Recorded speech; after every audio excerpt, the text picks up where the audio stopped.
Irmãos, vamos compartilhar a palavra do Senhor. Eu vi semana passada a Carol falando, eu achei bem interessante. Ela disse que todos os cultos têm sido um complemento, né? Um do outro, né? E geralmente os pregadores estão pregando temas que estão lendo durante a semana. Isso tem sido gostoso. Então, quem tem participado das leituras da Bíblia, que foi proposta no início do ano, tem acompanhado essa evolução das histórias, das pregações. Isso é muito especial. Vamos abrir a Bíblia em 1 Samuel, capítulo 15, versículo 22.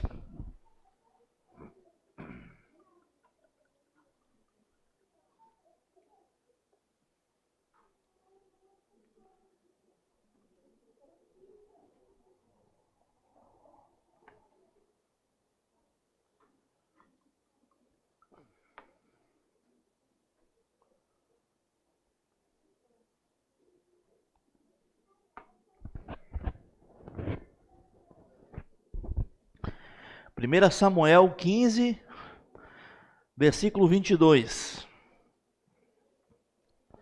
Quer dizer, os irmãos que estou passando um período de adaptação, irmãos perceberam hoje, né? Estou tentando andar sem bengala e tem sido vitória. Glória a Deus. Tem sido vitória do Senhor na minha vida. E isso vai render uma pregação, né, amor? Isso vai render uma pregação muito tremenda, que eu creio que vai edificar a igreja. Quem sabe a próxima vez que eu pregar eu vou falar sobre essa experiência. Ah, tá. Só um pouquinho, tá, Fábio? Eu esqueci, gente. Tem aniversariante, né? Tem a minha amada, linda esposa. Vem cá, meu amor. Tem o Luiz, que não estava no culto, né, Luiz? Vem cá. Nós temos a Cleide. Nós temos o nosso amigo João. Quem mais? A Fran amanhã. O Jeff também? Oh, vem cá, meu querido. Vem cá, meu lindo. Vem cá, Jeff. Vem cá. Come on, baby. Traz ele, Jamile. Nós estamos aqui. Jeff.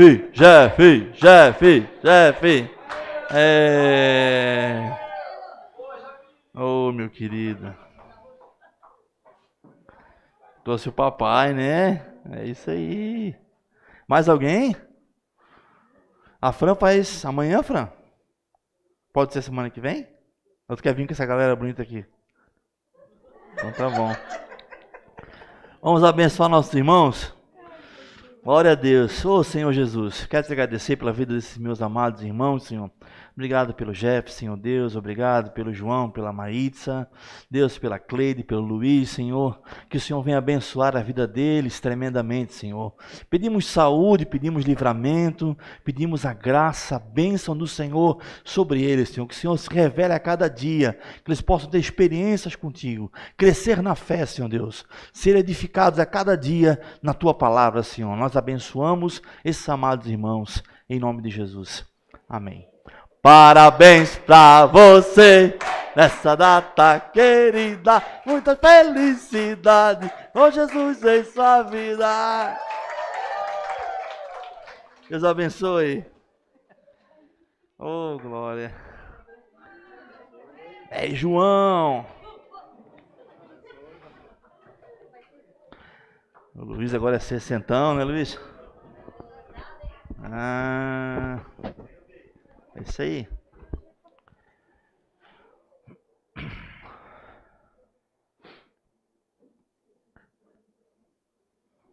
Vamos ler a palavra do Senhor, irmãos.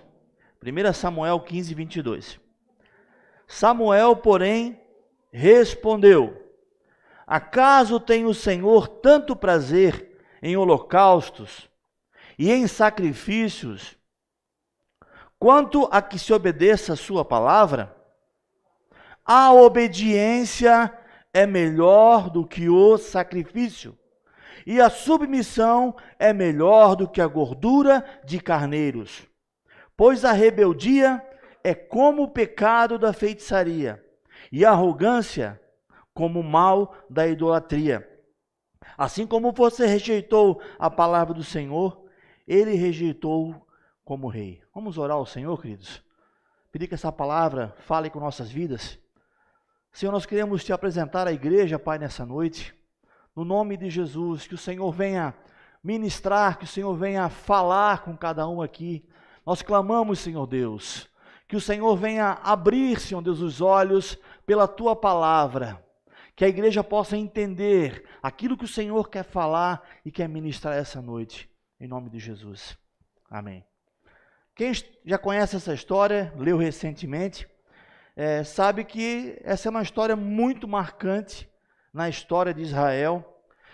Israel, até esse momento, até a elevação como rei do rei Saul, Israel não tinha rei. Israel foi governado por juízes, e o último juiz foi quem? Samuel. E o próprio Samuel, que foi o último juiz de Israel, a pedido do povo, por concessão de Deus, ungiu Saul como rei. Veja bem, foi uma vontade permissiva de Deus. Deus não queria que Israel tivesse um rei, mas Deus permitiu com que Saul fosse ungido rei. Então, Israel está com seu primeiro rei. Por que Israel queria um rei? Porque Israel olhava as nações ao redor e achava bonito ter um rei. Achava bonito aquele rei que saía no cavalo, que tinha sua armadura, que derrotava os inimigos, que levava as bandeiras. Achava aquilo tudo muito majestoso. Então Israel pediu um rei. E Deus, pela sua infinita misericórdia e paciência conosco, ele permitiu que Saul fosse feito rei. E Saul começou a reinar sobre Israel e começou a estar à frente do povo. Então, nessa ocasião aqui, Deus mandou que Saul, junto com seu exército, atacasse os amalequitas e derrotasse os amalequitas e exterminasse tudo. Não poderia sobrar nada. Os amalequitas foram o primeiro povo que guerreou contra Israel. Assim que Israel saiu do Egito, Israel começou a peregrinar pelo deserto, e o primeiro povo que atacou Israel foram os amalequitas. Então, esses são os amalequitas. A Bíblia tem uma rixa muito grande dos amalequitas contra os israelitas. E os amalequitas, eles são da família de Amaleque, que foi neto de Esaú. Esaú é aquele que era irmão de Jacó. Esaú era o irmão rebelde, era o filho rebelde de Isaque. Então, de Esaú, que saiu Amaleque, que saiu os amalequitas. Certo? Então, Deus deu essa ordem, o profeta Samuel foi, falou com Saul e deu essa ordem do Senhor. Veja bem, era a ordem do Senhor. Se fosse uma ordem do profeta Samuel, até quem sabe o rei poderia pensar, porque eu sou o rei, né? Ele é o profeta, e aí, como é que fica? Quem que manda em quem? Mas foi Deus que mandou. Deus enviou o profeta e fala assim, o Senhor diz, não sobre nada dos amalequitas. E ao invés de obedecer aquilo que Deus falou, Saul ele quis dar um upgrade. Saul quis faz um negocinho a mais ali, para ficar bem na fita, né? Como dizem, não sei se fala assim ainda essa palavra, já é velha, né? Agora não tem mais fita, não tem mais DVD, não tem mais nada, né? Fica bem no MP3, né? Então ele quis ficar de boa, né? E pegou e fez algo achando ele que era a mais. O que ele fez? Ele preservou os melhores animais dos amalequitas. Não matou também o rei Agag, que era o rei dos amalequitas. Deixou o rei como prisioneiro, porque isso era uma coisa que os reis faziam. Aprisionavam o rei, torturavam o rei do inimigo. Então ele quis fazer isso. Não matou o rei Agag, pegou os melhores animais com uma intenção: sacrificar esses animais ao Senhor. Que bênção! Não é uma bênção isso? Ele queria sacrificar os animais ao Senhor, irmãos. Ele pegou o melhor.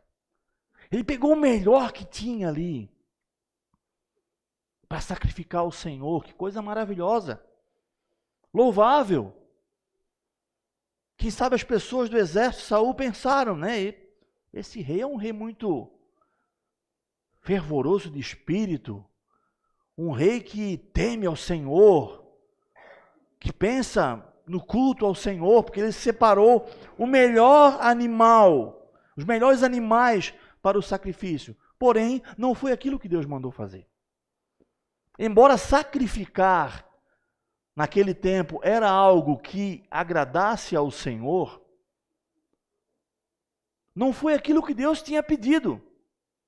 Se ele fizesse aquilo que era mais simples, aquilo que Deus pediu, já era suficiente. Ele quis fazer algo a mais. Ele quis mostrar serviço. Mas não foi o que Deus pediu.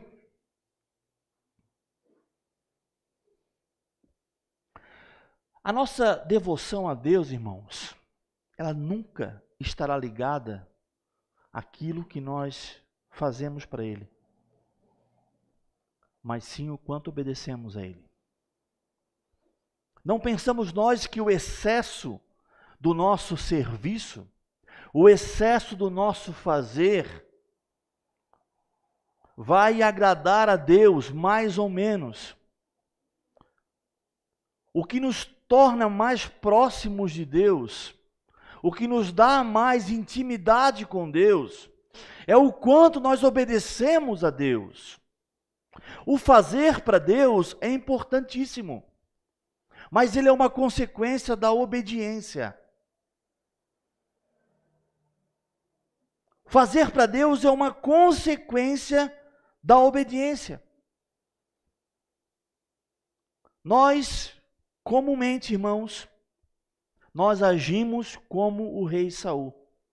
Nós trocamos a obediência por excesso de atividades. Deus tem falado conosco, Deus tem ministrado a nossa vida, Deus tem nos dado ordens para que nós venhamos a cumprir. Deus nos mostra pessoas que estão precisando de nós. Se você estiver atento à voz de Deus, constantemente Deus vai falar algo para ti, para que você venha a tomar alguma atitude.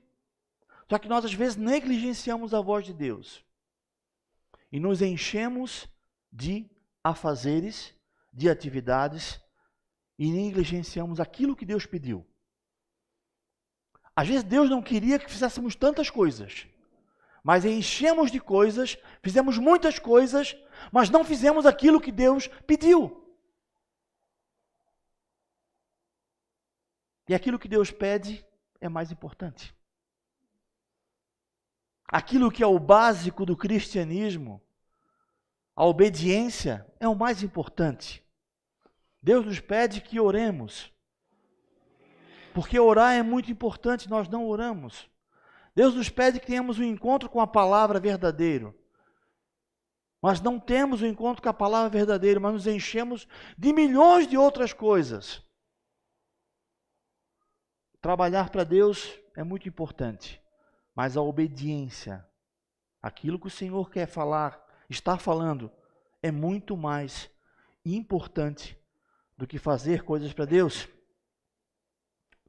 Nós achamos que a demanda que nós cumprimos, as exigências que o ministério, que a igreja, que os compromissos nos fazem, elas substituem as coisas básicas que nós precisamos fazer.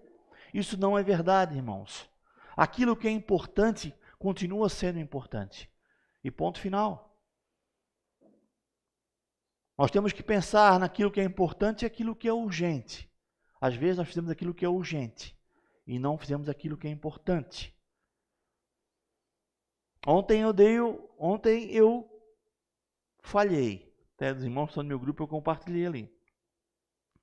Já fazia 100 dias que eu não falhava a minha leitura bíblica. Todos os dias.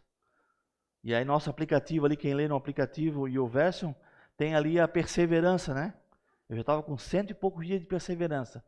E ontem foi um dia bem assim, diferente.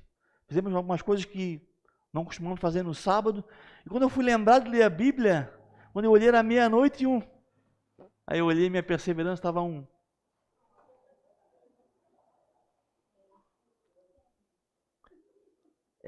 Isso chama-se prioridade daquilo que é importante. Tudo que eu fiz era importante? Sim.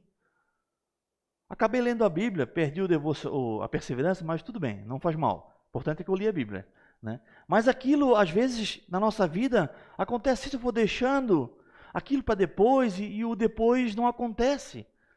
E o tempo vai me consumindo, o tempo vai atropelando a minha vida e o tempo passa e as coisas importantes que eu deveria fazer, eu não faço. Se você não determinar um tempo para você orar, você não vai orar. Se não determinar um tempo para você ler a Bíblia, você não vai ler a Bíblia. Não determinar um tempo para estar com a sua família, você não vai estar com a sua família. Você vai trabalhar igual um louco para correr atrás de pagar as contas e nunca vai pagar as contas. Porque o excesso de trabalho não é bom para ninguém, irmãos. Porque sempre vai ter demandas para você suprir e sempre vai faltar dinheiro. Se você deixar para ajudar as pessoas quando sobrar dinheiro, você não vai ajudar. Se você deixar para dar o seu dízimo, a sua oferta, quando sobrar dinheiro, você nunca vai dar. Porque aquilo não é importante para você.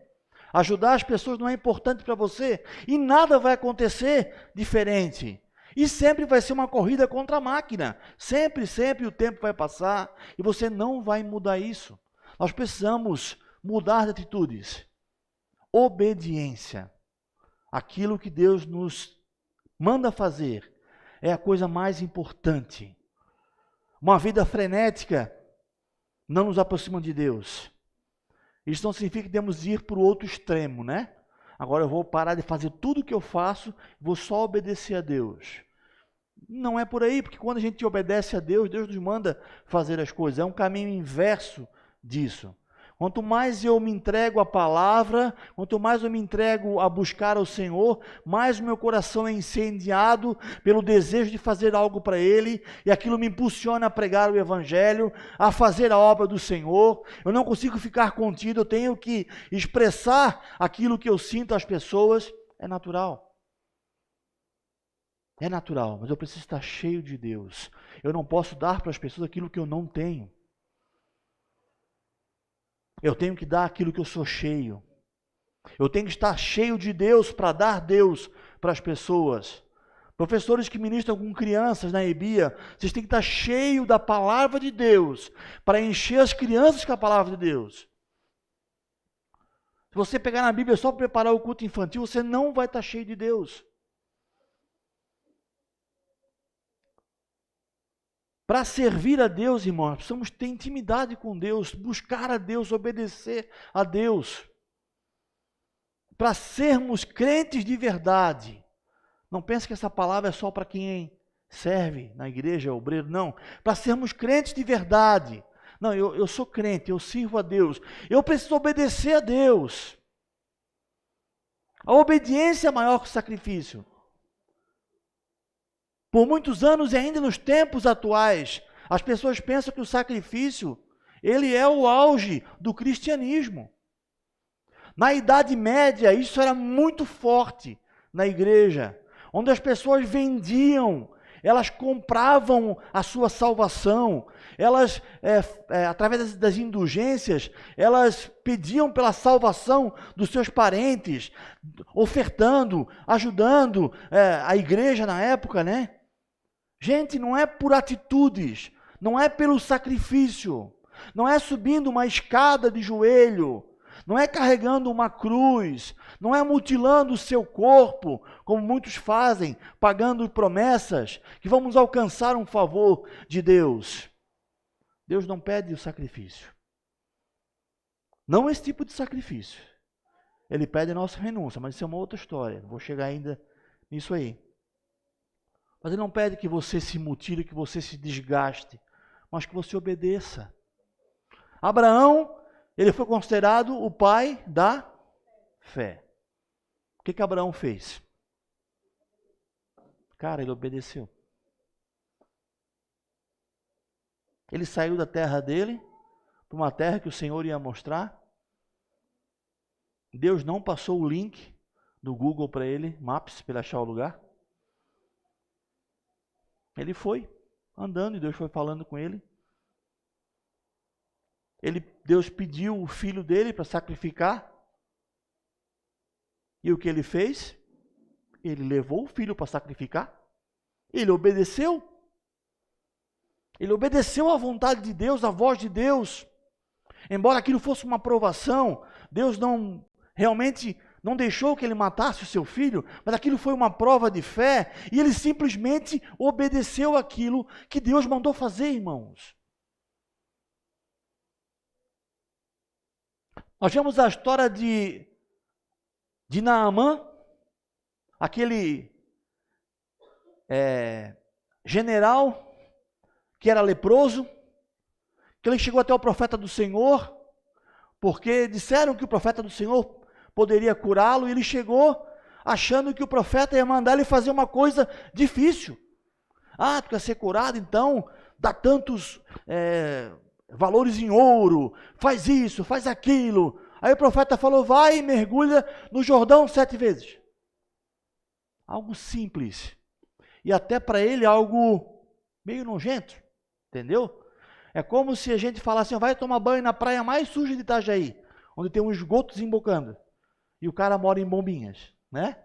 Eu vou dizer, pô, mas eu moro em Bombinhas, a água lá é cristalina, quer que eu tome banho aqui? Foi mais ou menos isso. O Naamã falou, tá, mas lá onde eu vivo, as águas são limpíssimas, e eu tenho que mergulhar no Jordão. Aí um dos seus soldados ali falou, Naamã, se ele pedisse uma coisa difícil, tu ia fazer? Isso é tão fácil, rapaz, vai lá e faz. E ele foi, mergulhou e foi curado. Obediência, irmãos. Às vezes o que Deus nos pede não é tão complicado assim. Nós complicamos. E muitas vezes nós pagamos a consequência de não obedecermos. Acho que todos sabem aqui que eu sou contador, né? Tenho um escritório de contabilidade. E eu tenho chamado do Senhor há muitos anos, irmãos. Há muitos anos Deus já confirma o nosso chamado de pastores. Só que fazem 9 anos que nós fomos consagrados pastores. Agora na festa do Êxodo, agora esse ano vai fazer 9 anos. Fomos consagrados pastores mesmo, né? Exercíamos a liderança, mas não éramos pastores. E Deus, nesse tempo, vem me cobrando muito. Que eu deixasse o escritório e me dedicasse apenas à obra, e eu sempre muito resistente, irmãos. E Deus falava muito comigo. Muito, mas muito mesmo. E eu sempre muito resistente. Eu tinha uma explicação, assim como o Saul tinha. Não, mas, espera aí. Esses animais eu vou sacrificar ao Senhor? Que coisa nobre isso. E eu dizia, não, Senhor, eu quero deixar. Mas eu preciso estar junto com a Meire, com o Asaf, né? Porque eles não têm ainda uma experiência para cuidar sozinho. Eu tenho que estar lá com eles. Isso foi, irmãos, anos, resistindo a não obedecer o que Deus mandou. Resumindo, Deus me arrancou à força e me deixou 3 meses dentro da UTI. umas épocas mais complicadas, final do ano, as folhas do 13º, que era eu que fazia. Deus jogou o pepino na mão da Meire, né? Ela acabou tendo que aprender e aprendeu muito bem, graças a Deus. No Asaf também, cresceu muito. E eu fiquei lá 3 meses, gente. 3 meses eu não sabia. Quando eu saí do coma, irmãos, que o médico falou que fazia 36 dias que eu estava dormindo ali, na minha hora já apareceu já um vencimento dos 15 boletos. Falei, meu Deus do céu, e tal conta, e o FGTS venceu dia 7, e o INSS, o Simples Nacional, e o... Gente, passou assim um filme na minha cabeça. Eu não tinha o que fazer. Eu fiquei preso naquele hospital 72 dias, sem poder fazer nada, nem falar eu podia. E de algumas coisas que eu aprendi nesse momento que eu passei, uma delas, e a das principais, foi essa. E Deus falou assim, ó, eu te avisei. Eu falei para tu sair. Mas tu achava que tu és substituível? Tu achava que ninguém fazia igual tu? Então eu tirei tu. Para tu aprender que eu sou Deus. E eu aprendi, irmãos. Tanto é, tá aqui os funcionários da Soma que não deixam mentir. Eu raramente boto o pé lá dentro. Eu tenho medo de botar o pé lá dentro. Eu chamo eles lá atrás para falar comigo quando tem uma dúvida. E quando eu vou lá é rapidinho já me mando. Eu vou desobedecer a Deus de novo? Eu não. Estou só esperando o Asaf se formar. Que oficialmente ele é responsável pelo escritório. Por enquanto eu ainda sou responsável e oriento ele e todo mundo que precisa. Mas logo, logo eu vou estar 100% fora. Eu não quero mais desobedecer a Deus, irmãos. Eu paguei o preço por fazer isso. E Deus faz essas coisas, irmãos. Ele não tem que dar satisfação para ninguém, Ele é Deus. Ele tentou da forma mais fácil comigo, mas eu não quis. Quem sabe Deus está tentando com você a forma mais fácil.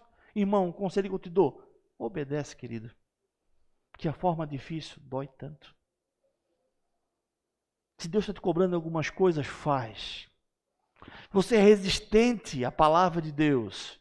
Se Deus está te tratando, está te levando a entender que você precisa mudar algumas coisas, irmão, muda. Te rende a palavra. Te rende a palavra.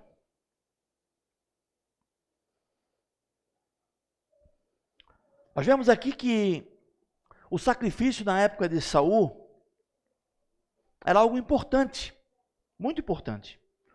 Porém, entendemos por esse ensinamento da palavra de Deus, que embora o sacrifício fosse importante, a obediência ela era superior.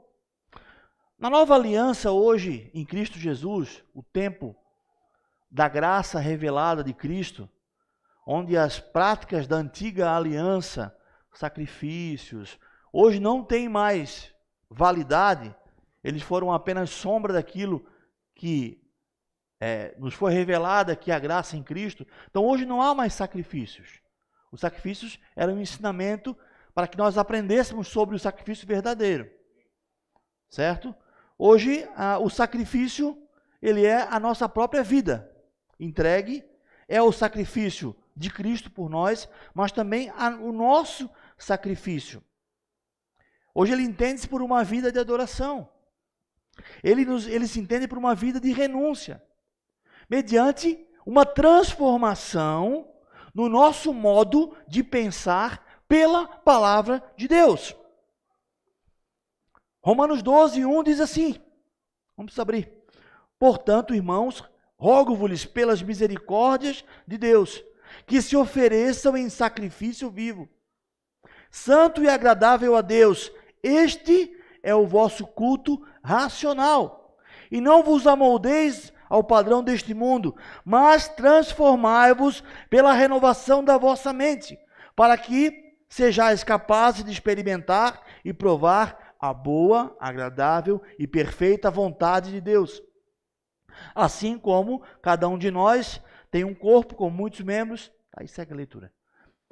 Então, a adoração, o sacrifício é uma transformação da nossa mente.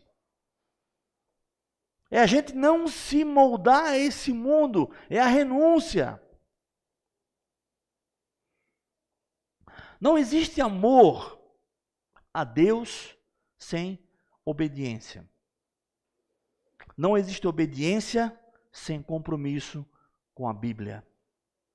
Entenda isso. Se eu digo que eu amo a Deus, eu não obedeço a Deus, eu não obedeço a Bíblia, eu não amo a Deus.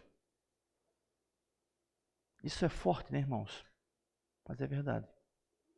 À medida que nós temos que medir o nosso amor a Deus, a nossa fé, a nossa devoção, é a medida com que nós obedecemos a Deus. João 14, 21. Quem tem os meus mandamentos e os guarda, versão NVI, e os obedece, esse é o que me ama. E aquele que me ama será amado por meu Pai, e eu também o amarei e me revelarei a ele. Então, aquele que ama a Deus, de verdade, é aquele que fala, Senhor, eu te amo, e tu és o meu lindo. Isso tudo é maravilhoso, é muito poético, muito romântico, mas não é suficiente. Quem ama é quem obedece. Se você quer fazer um exame na sua vida, no seu comportamento, para saber se você ama a Deus, pergunte a você mesmo, se você obedece aquilo que Deus manda na sua palavra. Pastor, mas Deus não fala comigo como falou com Abraão. Eu nunca ouvi assim, Roberto, vá em tal lugar e faça isso. Eu nunca ouvi isso, pastor. Então, o dia que Deus falar, eu vou obedecer. Tá, mas Deus já deixou escrito. Está aqui, ó. Já está escrito. E está escrito até no seu bolso, né? Você carrega o dia inteiro, está escrito no seu celular, que você tem o aplicativo da Bíblia também. Hoje não é mais desculpa, né? Nós podemos ter a Bíblia 24 horas à nossa disposição para lermos. Então, quem sabe Deus não falou com você em viva voz, mas você tem a Bíblia Sagrada, que é a voz de Deus. E nós precisamos entender a necessidade que nós temos de andar alinhados com a Bíblia Sagrada, irmãos. Não existe crente sem Bíblia, irmãos. Sem contato com a palavra de Deus. Nós podemos ser tudo menos crente, menos cristãos. A nossa fidelidade a Deus ela é provada pela nossa obediência. Especialmente quando nós somos contrariados. Quando Deus manda fazer aquilo que nós não queremos fazer. Quando Deus pede uma coisa que para nós não é a nossa opinião. Aí é provada a nossa fidelidade. Através de uma obediência que nos custa o nosso orgulho, a nossa opinião. Saul achou que por ser rei, ele podia deixar de obedecer. Não, mas eu sou rei. O Senhor me levantou, então o Senhor disse, mas eu achei que era melhor assim. Tanto é que quando Samuel repreendeu ele poderia ter pedido perdão. Quem sabe o assunto terminaria melhor, né? Samuel, realmente, foi vacilo da minha parte. Peraí, já vou matar os bichinhos lá, já vou dar um jeitinho no rei aqui, tá tudo certo. Não, ele ficou argumentando. E isso é a prova da soberba, irmãos. Nós começamos a argumentar, e nós nos distanciamos do arrependimento, é sinal que a soberba ela está agindo na nossa vida. Quando vem a palavra da repreensão e nós trancamos o coração, é sinal que a soberba está subindo em nossas vidas. E foi o que o rei Saul fez. Ele encheu o coração de soberba e só deu explicação, só deu desculpas. E qual foi a consequência? Ele perdeu o reinado. Deus rejeitou ele como rei. Não há, irmãos, autoridade acima de Deus. Não há. O que Deus manda, nós temos que obedecer.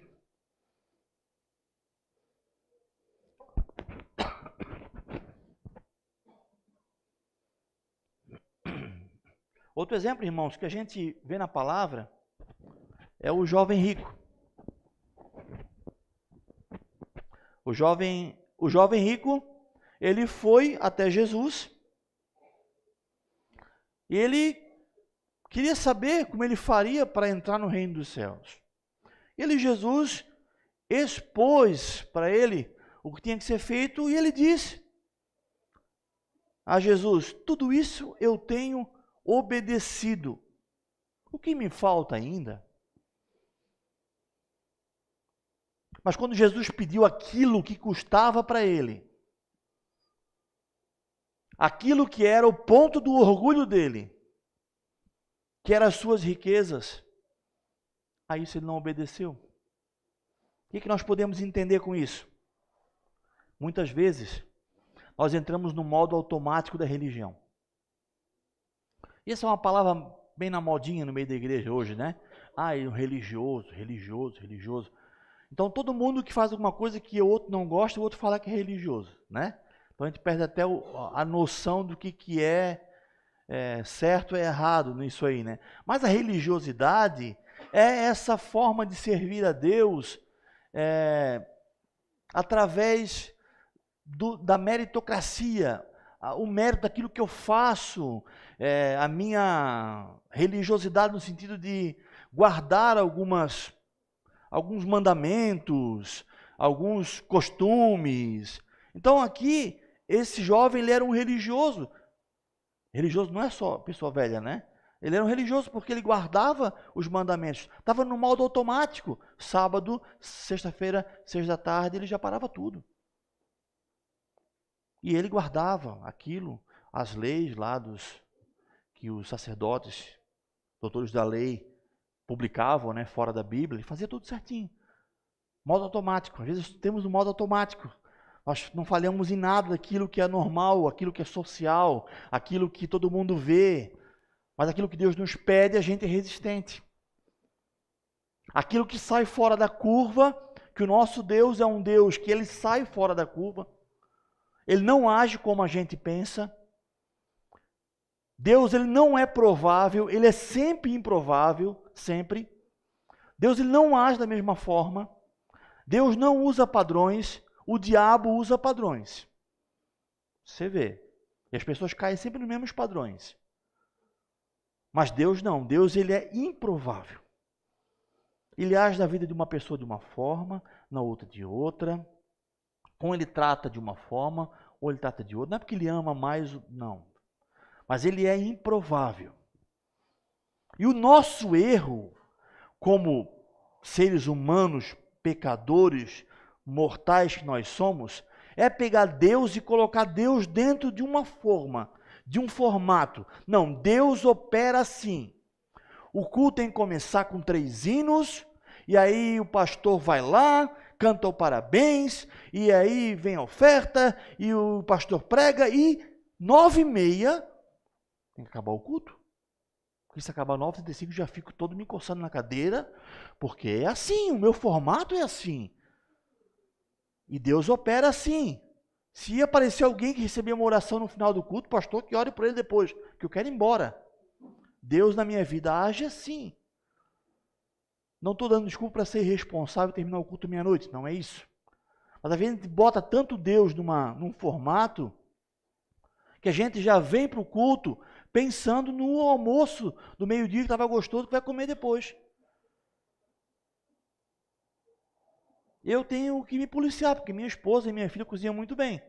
Então, às vezes é uma tentação no culto, né? Brincadeira, nem como depois do culto. Em casa, né?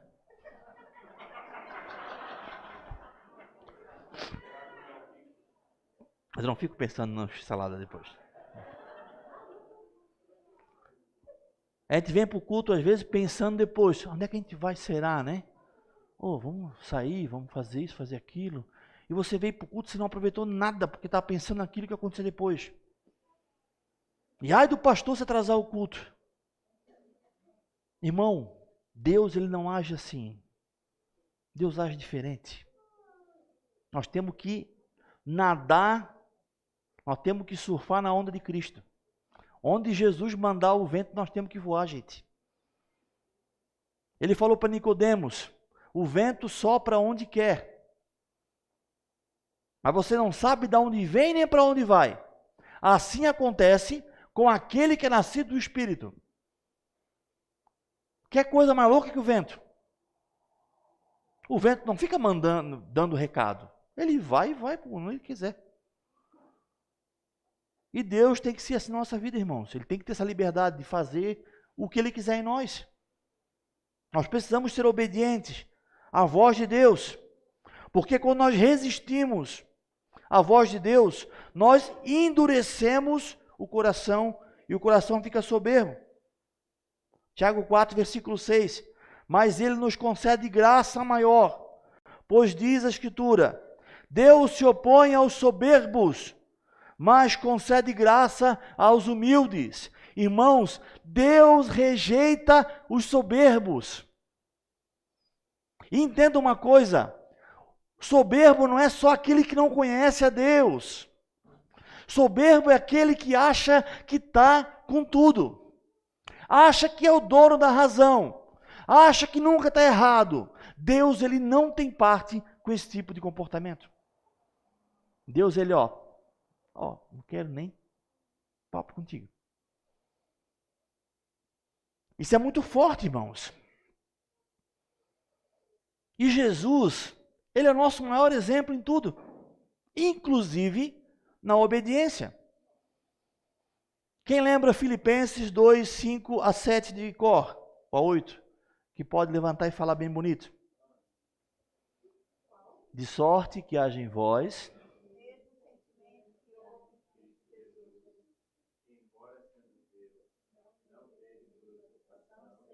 quem lembra, fala.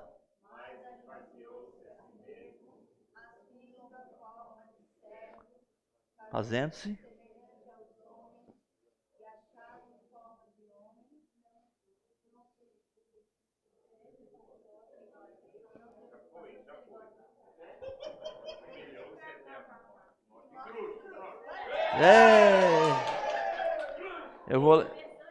Eu vou ler aqui com versões diferentes, tá?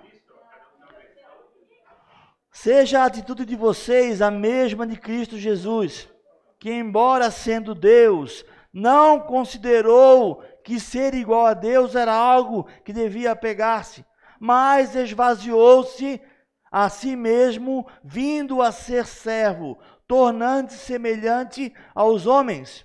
E encontrado na forma humana, humilhou-se a si mesmo e foi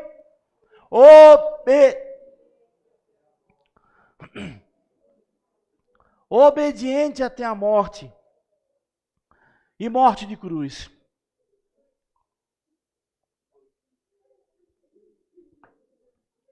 O próprio Jesus,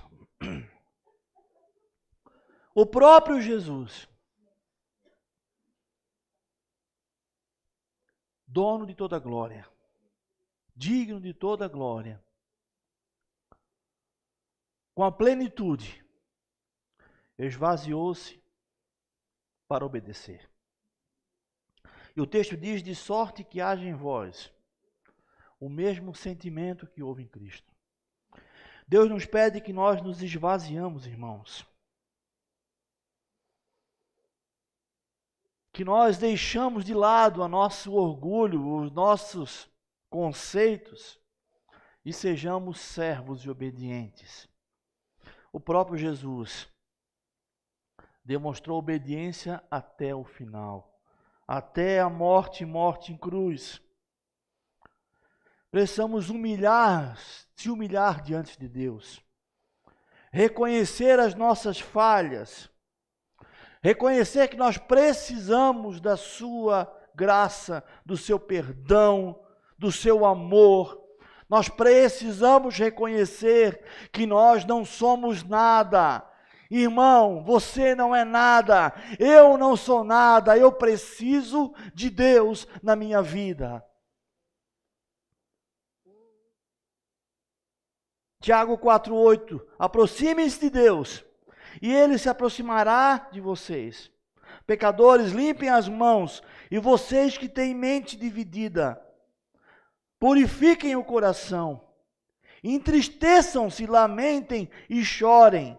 Troquem o riso por lamento e a alegria por tristeza. Humilhem-se diante do Senhor e Ele vos exaltará.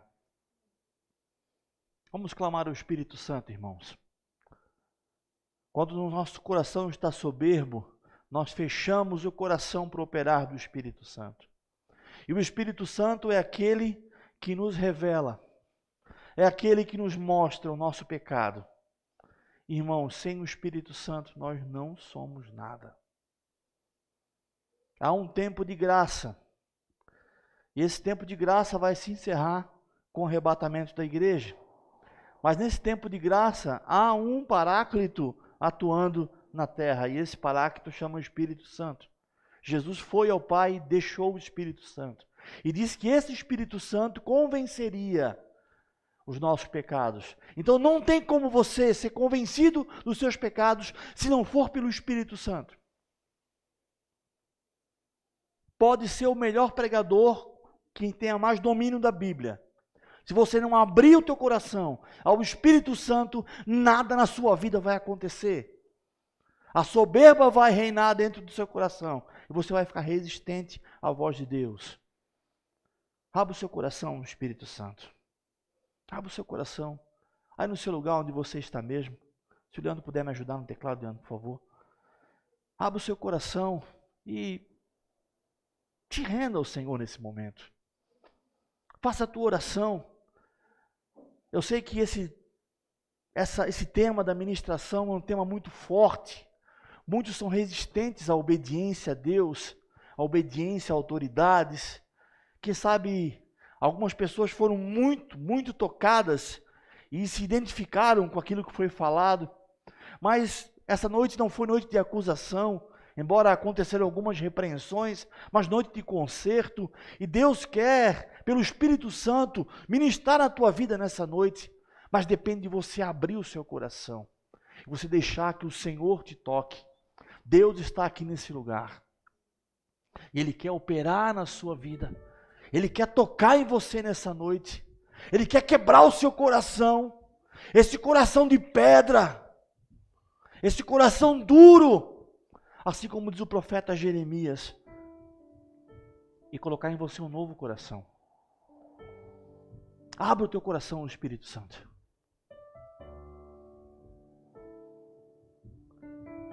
Deus te chama para o concerto essa noite. Abra o teu coração. Ore. Clame. Peça perdão. Diga para o Senhor que você vai fazer aquilo que Ele está pedindo que você faça. Diga para o Senhor que você vai voltar a orar. Vai voltar a ler a palavra. Você há tempo não faz isso.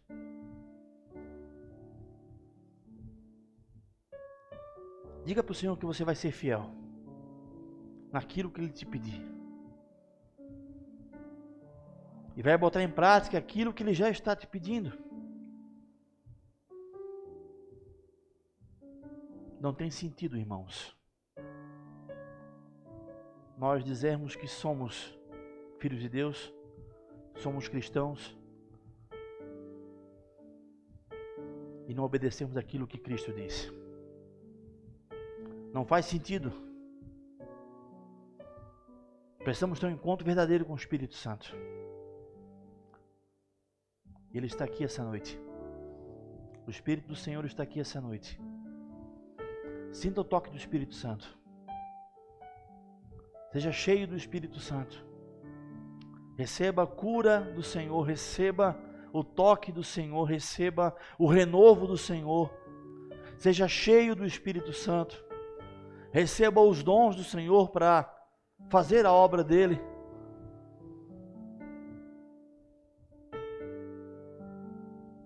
Deus te visita nesse momento, meu amado. Abra o teu coração ao Espírito. Abra o teu coração ao Espírito Santo. Tiago diz: humilhem-se, chorem, pranteiem. Faça isso essa noite. Te humilha diante de Deus.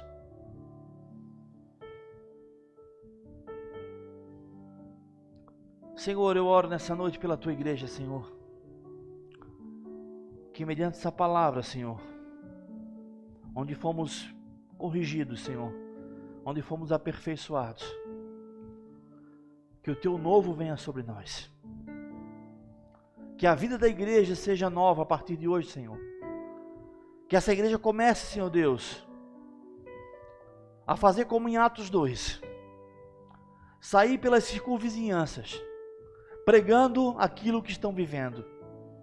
E levando vidas a querer experimentar aquilo que estão experimentando. Senhor, se agirmos assim, nada vai nos segurar, Senhor. Tua palavra já foi pregada, tua palavra já foi revelada a nós. Nós precisamos agora obedecer. Pedimos a ti força, Espírito Santo. Nos inquieta a partir de hoje, essa semana, aquilo que o Senhor quer que nós façamos. Nos mostre aqueles que precisam, para que possamos estender as mãos. Nos mostre o que temos que fazer, Senhor. Ao lermos a tua palavra, Senhor, que as palavras saltem aos nossos olhos e possamos entender e trazer e praticar, aplicar em nossa vida a tua palavra. É o que eu oro, Pai, em nome de Jesus. E já nesse momento também abençoa a tua igreja, Senhor Deus.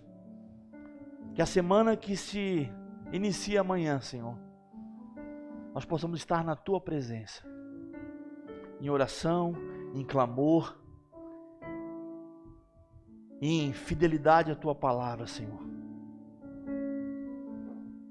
É o que nós clamamos a ti, Senhor, no poderoso nome de Jesus. Amém. Deus te abençoe, meu irmão, em nome de Jesus. Que a paz do Senhor possa estar na sua vida, na sua semana. Os irmãos estão em casa. Deus abençoe.